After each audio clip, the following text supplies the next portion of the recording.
8ನೇ ತರಗತಿಯ ವಿಜ್ಞಾನ ಪಠ್ಯಪುಸ್ತಕದಲ್ಲಿನ ಹಲವಾರು ಕುತೂಹಲಕಾರಿ ಪ್ರಶ್ನೆಗಳನ್ನು ನಿರಂತರವಾಗಿ ಸರಣಿ ವಿಡಿಯೋಗಳಲ್ಲಿ ತಾವು ಗಮನಿಸ್ತಾ ಇದ್ದೀರಿ.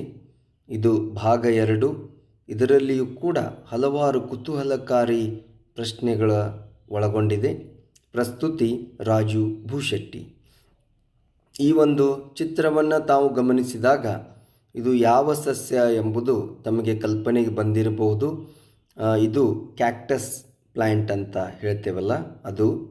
ಹಾಗಾದರೆ ಇದಕ್ಕೆ ಸಂಬಂಧಿಸಿದಂಥ ಒಂದು ಅದ್ಭುತವಾದಂಥ ಪ್ರಶ್ನೆ ಹೀಗಿದೆ: ನಮ್ಮ ಸುತ್ತಲಿನ ಸಸ್ಯಗಳು ಮತ್ತು ಪ್ರಾಣಿಗಳಲ್ಲಿನ ಅತ್ಯದ್ಭುತ ವೈವಿಧ್ಯತೆಯನ್ನು ಗಮನಿಸಿದ್ದೇವೆ. ಎಲೆಗಳ ವಿಭಿನ್ನ ಆಕಾರಗಳಿಂದ ಹಿಡಿದು ಹಲವು ಬಗೆಯ ಕೀಟಗಳವರೆಗೆ ಪ್ರಕೃತಿ ಇಂತಹ ವೈವಿಧ್ಯತೆಯನ್ನು ಏಕೆ ಸೃಷ್ಟಿಸಿದೆ? ಪ್ರಕೃತಿಯಲ್ಲಿ ಸಾಕಷ್ಟು ವೈವಿಧ್ಯತೆ ಇರುವುದನ್ನು ನಾವು ಗಮನಿಸಿದ್ದೇವೆ. ಪ್ರಶ್ನೆ ಇರುವುದು, ಪ್ರಕೃತಿ ಇಷ್ಟೊಂದು ವೈವಿಧ್ಯತೆಯನ್ನು ಏಕೆ ಸೃಷ್ಟಿಸಿದೆ?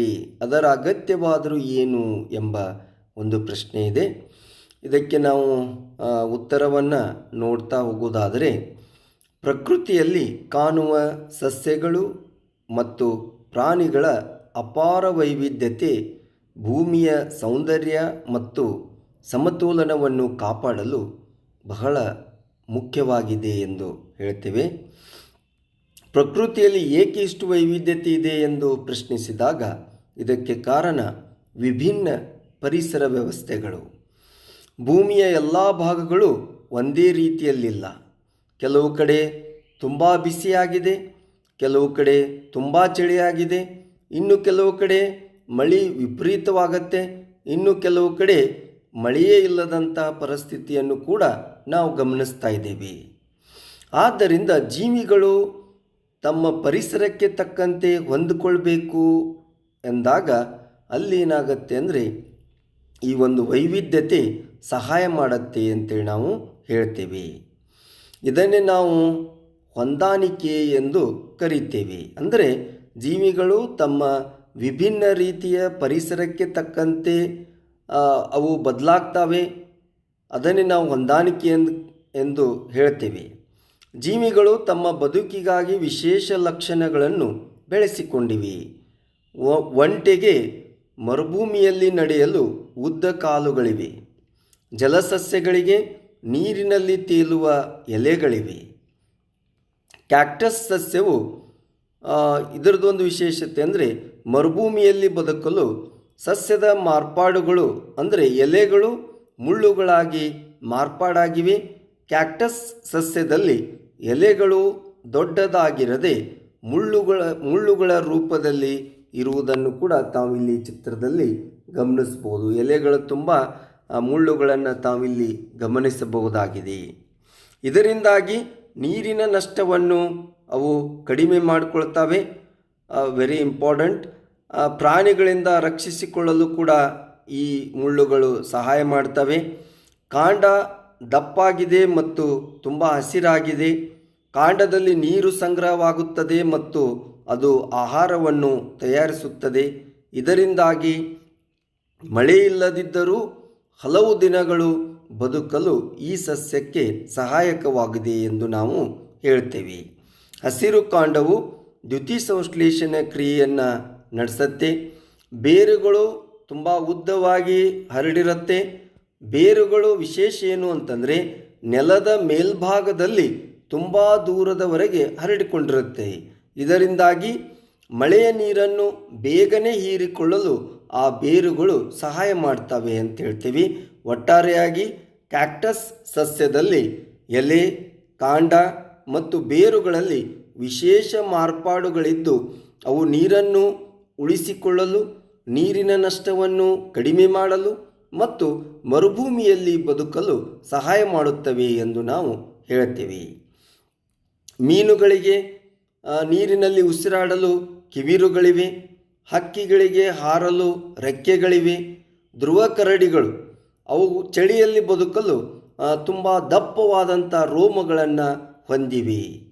ಅಂದರೆ ಆಹಾರ ಸರಪಳಿ ಸಮತೋಲನ. ಪ್ರತಿ ಜೀವಿಗೂ ಪ್ರಕೃತಿಯಲ್ಲಿ ಒಂದು ಕೆಲಸವಿದೆ. ಜೇನುನೊಣಗಳು ಹೂವಿನ ಪರಾಗಸ್ಪರ್ಶವನ್ನು ಮಾಡ್ತವೆ, ಸಸ್ಯಗಳು ಆಮ್ಲಜನಕವನ್ನು ನೀಡ್ತವೆ, ಪ್ರಾಣಿಗಳು ಬೀಜ ಹರಡಲು ಸಹಾಯ ಮಾಡ್ತವೆ. ಇವೆಲ್ಲವೂ ಕೂಡ ಪ್ರಕೃತಿಯನ್ನು ಸಮತೋಲನದಲ್ಲಿಡಲು ಅವು ಸಹಾಯ ಮಾಡ್ತವೆ, ಪ್ರಕೃತಿಯ ಸಮತೋಲನವನ್ನು ಕಾಪಾಡ್ತವೆ ಎಂದು ನಾವು ಹೇಳ್ತೀವಿ. ಅಷ್ಟೇ ಅಲ್ಲ, ಈ ಒಂದು ವೈವಿಧ್ಯತೆಯು ವಿಜ್ಞಾನಕ್ಕೆ ತುಂಬ ಸಹಾಯಕಾರಿಯಾಗಿದೆ ಎಂದು ಹೇಳ್ತೀವಿ. ಅಂದರೆ ವೈವಿಧ್ಯಮಯ ಜೀವಿಗಳ ಅಧ್ಯಯನದಿಂದ ವಿಜ್ಞಾನಿಗಳು ಹೊಸ ಔಷಧಿಗಳು, ಕೃಷಿ ವಿಧಾನಗಳು ಮತ್ತು ತಂತ್ರಜ್ಞಾನವನ್ನು ಅಭಿವೃದ್ಧಿಪಡಿಸ್ತಾರೆ. ಉದಾಹರಣೆಗೆ, ಒಂದು ತೋಟವನ್ನು ತಾವು ಕಲ್ಪಿಸಿಕೊಳ್ಳಿ. ಅಲ್ಲಿ ಕೇವಲ ಒಂದೇ ರೀತಿಯ ಹೂವುಗಳಿದ್ದರೆ ಅದು ಅಷ್ಟೊಂದು ಆಕರ್ಷಿತವಾಗಿರುವುದಿಲ್ಲ. ಆದರೆ ಅನೇಕ ಬಣ್ಣದ ಹೂವುಗಳು ಆ ತೋಟದಲ್ಲಿ ಇದ್ದರೆ ಅದು ತುಂಬ ಸುಂದರವಾಗಿ ಕಾಣಿಸುತ್ತೆ, ತುಂಬ ಆಕರ್ಷಣೀಯವಾಗಿರುತ್ತೆ. ಹಾಗೆಯೇ ಪ್ರಕೃತಿಯಲ್ಲಿಯೂ ಕೂಡ ಅನೇಕ ವಿಧದ ಜೀವಿಗಳು ಭೂಮಿಯನ್ನು ಸುಂದರಗೊಳಿಸಿವೆ ಮತ್ತು ಭೂಮಿಯನ್ನು ಸಮತೋಲನದಲ್ಲಿಡಲು ಕೂಡ ಅವು ಸಹಾಯಕವಾಗಿವೆ ಎಂದು ನಾವು ನಿರ್ಣಯಕ್ಕೆ ಬರಬಹುದಾಗಿದೆ. ನಂತರ ಮುಂದಿನ ಒಂದು ಪ್ರಶ್ನೆಯನ್ನು ನಾವು ಗಮನಿಸುವುದಾದರೆ, ಒಂದು ನೀರಿನ ಹನಿಯನ್ನು ತೆಗೆದುಕೊಂಡು ಅದರಲ್ಲಿ ಅಡಗಿದ ಸೂಕ್ಷ್ಮಾಣುಜೀವಿಗಳ ಜಗತ್ತು ಹೇಗಿರಬಹುದು? ಭಾಳ ಆಸಕ್ತಿಯುತವಾದಂಥ ಪ್ರಶ್ನೆ. ಕೇವಲ 1 ಡ್ರಾಪ್ ಆಫ್ ವಾಟರ್, ಕೇವಲ ಒಂದೇ ಒಂದು ಸಣ್ಣ ನೀರಿನ ಹನಿ ನಮ್ಮ ಕಣ್ಣಿಗೆ ಸ್ವಚ್ಛವಾಗಿ ಕಾಣಬಹುದು. ಆದರೆ ಅದನ್ನು ಸೂಕ್ಷ್ಮದರ್ಶಕದಲ್ಲಿ ನೋಡಿದಾಗ ಅದರಲ್ಲಿ ಅನೇಕ ಸಣ್ಣ ಸಣ್ಣ ಜೀವಿಗಳಿಂದ ತುಂಬಿದ ಅಡಗಿದ ಒಂದು ಜಗತ್ತೇ ಕಾಣಿಸುತ್ತೆ ಅಂತೇಳಿ ನಾವು ಹೇಳ್ತೀವಿ. ಅಂದರೆ ಕೇವಲ ಒಂದು ಹನಿ ನೀರಿನಲ್ಲಿ ಸೂಕ್ಷ್ಮಾಣುಜೀವಿಗಳ ಜಗತ್ತೇ ಇರುವುದನ್ನು ನಾವು ಗಮನಿಸಬಹುದು. ಇವು ಅತಿ ಸಣ್ಣವಾಗಿರುವುದರಿಂದ ನಮ್ಮ ಕಣ್ಣಿಗೆ ಕಾಣಿಸುವುದಿಲ್ಲ. ನೀರಿನ ಹನಿಯಲ್ಲಿ ಕಂಡುಬರುವಂತಹ ಜೀವಿಗಳು ಯಾವುವು ಎಂಬುದನ್ನು ನಾವು ನೋಡುವುದಾದರೆ ಅಮೀಬಾ ಇರುತ್ತೆ, ಪ್ಯಾರಾಮೀಸಿಯಂ, ಬ್ಯಾಕ್ಟೀರಿಯಾ, ಶೈವಲ, ಪ್ರೋಟೋಜೋವಾ, ಹೌದು, ಈ ರೀತಿಯ ಸಾಕಷ್ಟು ಸೂಕ್ಷ್ಮಾಣುಜೀವಿಗಳನ್ನು ನಾವು ಗಮನಿಸಬಹುದು. ಅಷ್ಟೇ ಅಲ್ಲ, ತುಂಬ ಆಸಕ್ತಿದಾಯಕ ವಿಷಯಗಳೆಂದರೆ ಕೆಲವು ಸೂಕ್ಷ್ಮಜೀವಿಗಳು ಸಣ್ಣ ಕೂದಲಿನಂತಹ ರಚನೆಗಳ ಭಾಗಗಳಿಂದ ಅವು ಚಲಿಸ್ತಾ ಇರ್ತವೆ. ಕೆಲವು ಜೀವಿಗಳು ತಮ್ಮ ಆಕಾರವನ್ನು ಬದಲಾಯಿಸಿಕೊಂಡು ಚಲಿಸ್ತವೆ. ಕೆಲವು ಉಪಯುಕ್ತವೂ ಆಗಿದ್ದಾವೆ. ಇನ್ನು ಕೆಲವು ಸೂಕ್ಷ್ಮಾಣುಜೀವಿಗಳು ರೋಗಗಳನ್ನು ಕೂಡ ಉಂಟು ಮಾಡಿ ಮನುಷ್ಯ ಕಾಯಿಲೆಗೆ ಬೀಳುವಂತೆ ಕೂಡ ಮಾಡ್ತವೆ. ಇನ್ನು ನಮ್ಮ ಜೀರ್ಣಕ್ರಿಯೆಗೆ ಸಹಾಯವಾಗುವಂಥ ಸೂಕ್ಷ್ಮಾಣುಜೀವಿಗಳನ್ನು ನೋಡುವುದಾದರೆ ತಮಗೆ ಗೊತ್ತಿದೆ, ಲ್ಯಾಕ್ಟೋಬ್ಯಾಸಿಲಸ್ ಅನ್ನುವಂಥ ಬ್ಯಾಕ್ಟೀರಿಯಾ ನಮ್ಮ ಜೀರ್ಣಕ್ರಿಯೆಗೆ ತುಂಬ ಸಹಾಯವನ್ನು ಮಾಡುತ್ತೆ. ಆಹಾರವನ್ನು ಸಣ್ಣ ಭಾಗಗಳಾಗಿ ಒಡೆಯುವಂತೆ ಅದು ಸಹಾಯ ಮಾಡುತ್ತೆ. ಆಹಾರ ಸುಲಭವಾಗಿ ಜೀರ್ಣವಾಗಲು, ಹೊಟ್ಟೆಯಲ್ಲಿ ಒಳ್ಳೆಯ ಬ್ಯಾಕ್ಟೀರಿಯಾಗಳ ಸಮತೋಲನವನ್ನು ಕಾಪಾಡಲು, ಹಾನಿಕಾರಕ ಕೀಟಾಣುಗಳ ಬೆಳವಣಿಗೆಗಳನ್ನು ಕಡಿಮೆ ಮಾಡುತ್ತೆ. ಅಷ್ಟೇ ಅಲ್ಲ, ಈ ಲ್ಯಾಕ್ಟೋಬ್ಯಾಸಿಲಸ್ ಹಾಲನ್ನು ಮೊಸರಾಗಿ ಪರಿವರ್ತಿಸಲು ಕೂಡ ಸಹಾಯ ಮಾಡುತ್ತೆ ಅಂತೇಳಿ ನಾವು ಹೇಳ್ತೇವೆ. ಒಟ್ಟಾರೆಯಾಗಿ ನಾವು ಮೊಸರನ್ನು ತಿನ್ನುವಾಗ ಅದರಲ್ಲಿರುವಂಥ ಲ್ಯಾಕ್ಟೋಬ್ಯಾಸಿಲಸ್ ಬ್ಯಾಕ್ಟೀರಿಯಾ ನಮ್ಮ ಹೊಟ್ಟೆಯನ್ನು ಆರೋಗ್ಯವಾಗಿಡಲು ಮತ್ತು ಆಹಾರ ಜೀರ್ಣಿಸಲು ಸಹಾಯ ಮಾಡುತ್ತದೆ. ಮುಖ್ಯವಾಗಿ ಲ್ಯಾಕ್ಟೋಬ್ಯಾಸಿಲಸ್ ಬ್ಯಾಕ್ಟೀರಿಯಾಗಳು ದೊಡ್ಡ ಕರಳಿನಲ್ಲಿ ಹೆಚ್ಚಾಗಿ ಕಂಡುಬರುತ್ತೆ. ಕೆಲವು ಇದರ ಪ್ರಭೇದಗಳು ಸಣ್ಣ ಕರಳಿನಲ್ಲಿಯೂ ಕೂಡ ಕಂಡುಬರುತ್ತೆ ಅಂತೇಳಿ ಹೇಳ್ತೇವೆ. ಸೊ ಈ ರೀತಿಯ ಇನ್ನೂ ಹಲವಾರು ಆಸಕ್ತಿಯುತ ಪ್ರಶ್ನೆಗಳನ್ನು ಮುಂದಿನ ವಿಡಿಯೋದಲ್ಲಿ ಚರ್ಚಿಸುತ್ತಾ ಹೋಗೋಣ. ಧನ್ಯವಾದಗಳು.